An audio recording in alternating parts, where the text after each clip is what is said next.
કચ્છ જિલ્લાના GCERT ગાંધીનગર પ્રેરણાથી અને મહારાણી ગંગાબા સાહેબ જિલ્લા શિક્ષણ તાલીમ ભવન અને જિલ્લા શિક્ષણ અધિકારી કચેરી ભુજ અને દુલેરાય કારણી શાળા વિકાસ સંકુલ મુદ્રાના સંયુક્ત ઉપક્રમે બાળ વૈજ્ઞાનિક પ્રદર્શન 2025-26નું ભવ્ય આયોજન મુદ્રા તાલુકાની CKM કન્યા વિદ્યાલયમાં યોજવામાં આવ્યું હતું। આ પ્રસંગે માંડવી મુદ્રાના ધારાસભ્ય અનિરુદ્ધભાઈ દવે સમારોહમાં હાજર રહ્યા હતા। તો જિલ્લા શિક્ષણ સમિતિ ચેરમેન વિરમભાઈ ગઢવી, જિલ્લા શિક્ષણ અધિકારી સંજયભાઈ પરમાર, BSET-RD એજ્યુકેશન ટ્રસ્ટ વ્યવસ્થાપક સમિતિના પ્રમુખ ડાયાલાલભાઈ આહિર, મંત્રી કિશોરસિંહ પરમારની પ્રેરક ઉપસ્થિતિમાં આ કાર્યક્રમ યોજાયો હતો। તો મુદ્રા બારોઈ નગરપાલિકાના અધ્યક્ષ રત્નાબેન જોશી તેમજ મુદ્રા શહેરના ભાજપના પ્રમુખ અરવિંદભાઈ પટેલ અતિથિ વિશેષ તરીકે હાજર રહ્યા હતા। તો ક્લાસ 2 ઓફિસર વનિતાબેન મહિડા, બિપિનભાઈ વકીલ, વસંતભાઈ પટેલ, માંડવી મુદ્રા બીટ નિરીક્ષક ડોક્ટર મેનાબેન મોડાએ ઉપસ્થિત રહી વિદ્યાર્થીઓને પ્રેરણા અને પ્રોત્સાહન આપ્યું હતું। તો આ પ્રસંગે જિલ્લા શિક્ષણ અધિકારી સંજયભાઈ પરમારે ભૂતકાળમાં અસંખ્ય લાગતી બાબતો પણ વિજ્ઞાન દ્વારા રોજબરોજમાં વણાવાઈ ગયેલી છે તે વિવિધ ઉદાહરણો દ્વારા સમજાવી વિદ્યાર્થીઓને રિજિનલ સાયન્સની મુલાકાત લેવા આમંત્રણ આપ્યું હતું। ત્યારે પોતાના વ્યક્તિત્વમાં કિશોરસિંહ પરમાર દ્વારા વિદ્યાર્થીલક્ષી તમામ કાર્યક્રમો માટે SET-RD એજ્યુકેશન ટ્રસ્ટની તમામ સંસ્થાઓ ઉપલબ્ધ કરવાની ખાતરી આપી હતી। તો ડાયાલાલ આહિરે ભાગ લેનાર તમામ બાળક વૈજ્ઞાનિકોને શુભેચ્છા આપી હતી। જ્યારે અધ્યક્ષીય ઉદ્બોધનમાં માંડવી મુદ્રાના ધારાસભ્ય અનિરુદ્ધભાઈ દવેએ પ્રાચીન ભારતના વૈજ્ઞાનિકોથી લઈ અર્વાચીન ભારતીય વૈજ્ઞાનિકો સુધીની સફરને વિદ્યાર્થીઓની સમક્ષ વર્ણવી લઈ પ્રેરક ઉદ્બોધન આપ્યું હતું। તો વિદ્યાર્થીના સુપ્ત મનને જાગૃત કરવા તેમને ભવિષ્યમાં રોબોટિક લેબ તેમના વિધાનસભા વિસ્તારની શાળાઓને મળે તેવી ઈચ્છા વ્યક્ત કરી હતી। આ ઉપરાંત અન્ય વક્તાઓએ રત્નાબેન જોશી, અરવિંદભાઈ પટેલ, વિરમભાઈ ગઢવીએ વિજ્ઞાન અને પર્યાવરણના મહત્વ વિશે જણાવી બાળકોમાં વૈજ્ઞાનિક દ્રષ્ટિકોણ વિકસે તથા પર્યાવરણ અંગે જાગૃતતા ફેલાય તેના પર ભાર આપ્યો હતો। તો સંસ્થા દ્વારા સફળ આયોજન બદલ તેને બિરદાવાઈ હતી। તો આ પ્રદર્શનમાં દુલેરાય કારણી શાળા વિકાસ સંકુલની 29 શાળાઓની 47 કૃતિઓ પ્રદર્શિત કરવામાં આવી હતી, જેને 1500થી વધુ વિદ્યાર્થીઓએ નિહાળ્યું હતું। તો પ્રદર્શનમાં ટકાઉ ખેતી, ગ્રીન એનર્જી, કચરાનું સંચાલન, જળ સંરક્ષણ, નવીન ટેકનોલોજી, આરોગ્ય અને સ્વચ્છતા તેમજ ગણિતીય મોડેલ જેવા વિષયો સામેલ કરાયા હતા। તો પ્રદર્શનના મૂલ્યાંકન માટે 10 નિર્ણાયકો જોડાયા હતા અને પસંદ કરાયેલા વિજેતાઓ જિલ્લા કક્ષાએ ભાગ લેશે। તો વિદ્યાર્થીઓને પ્રમાણપત્રો પણ આપવામાં આવ્યા હતા અને માર્ગદર્શક શિક્ષકોનું સન્માન પણ કરવામાં આવ્યું હતું। તો આ કાર્યક્રમમાં વ્યવસ્થાપક સમિતિના ભરતભાઈ જોશી, ગૌરંગભાઈ ત્રિવેદી, CKM કન્યા વિદ્યાલયના પૂર્વ આચાર્ય હિનાબેન જાની, ભગીની સંસ્થાઓ, PDC કોલેજના પ્રિન્સિપાલ રાજેન્દ્રભાઈ કુબાવત, BEd કોલેજના principal Kailashbhai નાઢા, arts and commerce કોલેજના પ્રિન્સિપાલ દીપકભાઈ ખરાડી, RD પ્રાથમિક શાળાના આચાર્ય વાલજીભાઈ મહેશ્વરી, દુલેરાય કારણી શાળા વિકાસ સંકુલના અન્ય આચાર્યો, શિક્ષકો તથા અન્ય અગ્રણીઓ ઉપસ્થિત રહ્યા હતા। તો સમગ્ર કાર્યક્રમનું માર્ગદર્શન SVS કન્વીનર સ્નેહલભાઈ વાસ દ્વારા પૂરું પાડવામાં આવ્યું હતું તથા કાર્યક્રમને સફળ બનાવવા માટે CKM કન્યા વિદ્યાલયના આચાર્ય દમયંતી પરમાર, પૂજાબેન કેવડિયા, વિજ્ઞાન શિક્ષક માધવીબેન, હર્ષ ઉર્ચીબેન જેસર તથા અન્ય સ્ટાફ મિત્રો દ્વારા ભારે જહેમત ઉઠાવાઈ હતી। તો સ્વાગત CKM વિદ્યાલયના આચાર્ય દમયંતી દ્વારમારે કર્યું હતું। તો આ કાર્યક્રમની આભાર વિધિ વ્યવસ્થાપક સમિતિના પ્રકાશભાઈ પાટીદાર દ્વારા કરવામાં આવી હતી। સમગ્ર કાર્યક્રમનું સંચાલન ડોક્ટર પૂજાબેન કાવડિયા દ્વારા કરવામાં આવ્યું હતું। મુન્દ્રા મધ્યે CKM શાળાની અંદર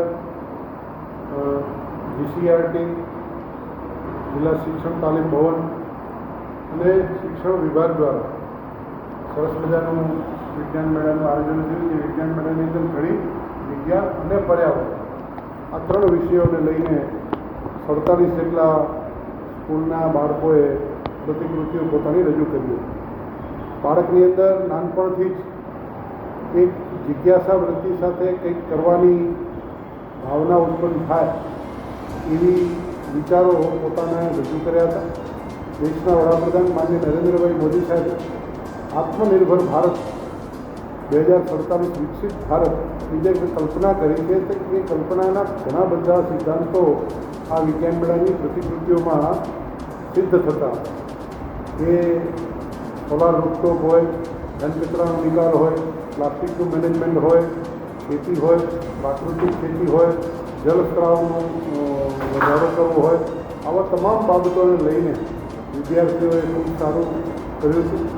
આવનારા દિવસોમાં હાઇડ્રોજન પાવરનો પણ ઉપયોગ કેમ કરી શકાય અને સોલાર રૂફટોપની નીચે કાર ઊભી રાખવાથી કાર પણ ચાર્જ થઈ જાય એ પ્રકારના નવા ઇનોવેટિવ સાથે નાના નાના બાળકોએ પોતાના મનના વિચારો શિક્ષકોના સહયોગથી કર્યા હતા અને હું બિરદાવું છું। સરકારી વિભાગને પણ હું અભિનંદન પાઠવું છું અને શાળાએ પણ સરસ રીતે બધી વ્યવસ્થાઓ કરી હતી, તો એને પણ હું ખૂબ ખૂબ શુભકામના પાઠવું છું અને ભાગ લેનાર તમામ બાળકોને હું ખૂબ શુભેચ્છા પાઠવું છું કે આવનારા ઉજ્જવળ ભવિષ્યના એમની શુભકામના સાથે ભારતનું ભવિષ્ય છે એની ઉજ્જવળતા પ્રાપ્ત કરે એવી શુભેચ્છા પાઠવું। સાહેબ શ્રી લગભગ તમામ કૃતિનું આપણે ઝીણવટભર્યું નિરીક્ષણ કર્યું છે। ખાસ વિશેષ એવી કૃતિ કોઈ હોય કે જેને આપનું ધ્યાન આકર્ષણ કર્યું હોય? એટલે વિશેષ કૃતિની અંદર 2-3 વિષયો જે સાંપ્રત કાળની અંદર છે. આમ તો આ કૃતિને એના નિરીક્ષકો જોઈ અને એને નિર્ણય આપશે એટલે હું કહું એ વ્યાજબી નથી, પણ એક સામાન્ય નાગરિક તરીકે મને જે ગમ્યું હોય, જો મારો પસંદગીનો વિષય હોય તો એ પર્યાવરણ છે. તો સોલિડ વેસ્ટ મેનેજમેન્ટનું અહીંયા હતું, પ્લાસ્ટિકના નિકાલનો વિષય હતો, સોલાર અને હાઇડ્રોજન પાવરનો ઉપયોગનું હતું, અને ધુમાડાઓને ખેંચીને એમાંથી પણ સારો વાયુ વાતાવરણમાં છોડવું એ પણ વિષયો હતા. એટલે કુલ મળીને સારા વિષયો સાથેની પ્રતિકૃતિઓ હતી. રોબોટિક સાયન્સ લેબ એના માટે આપની કાંઈ વિશેષ જાહેરાત આજે જે કંઈ પણ જિલ્લા શિક્ષણાધિકારીએ જિલ્લાની અંદરની robotics lab, science lab Gujarat સરકારના માધ્યમથી દેશના વડાપ્રધાન મોદી સાહેબે એનું ઉદ્ઘાટન કરી અને કચ્છના વિદ્યાર્થીઓને ભેટ આપી છે, તો એક પ્રકારે કંઈક નાનું હું મારી માંડવી વિધાનસભા ક્ષેત્રની અંદર આવતી સરકારી શાળાઓ કે અનુદાનિત શાળાઓની અંદરનો એક પ્રારંભ કરવાનો મેં વિચાર કર્યો છે. અને મેં જિલ્લા શિક્ષણાધિકારીશ્રીને પણ કહ્યું છે કે રોબોટિક્સ લેબ આપણા માંડવી વિધાનસભા ક્ષેત્રની શાળાઓમાં, સરકારી શાળાઓ અને અનુદાનિત શાળાઓમાં આપીએ કે જેથી બાળકો નાનપણથી રોબોટ્સને, આધુનિક વિજ્ઞાનને, આધુનિક સંભાવનાઓને સમજી અને આગળ વધી શકે. રાજેન્દ્ર કુમાવત સાથે CN24 ન્યૂઝ, મુદ્રા. હવે જુઓ દેશ દુનિયાની તમામ ખબરો તમારી આંગળીના ટેરવે. ઉઠાવો મોબાઈલ અને Google Play Store પરથી ડાઉનલોડ કરો અમારી CN24 ન્યૂઝ મોબાઈલ એપ.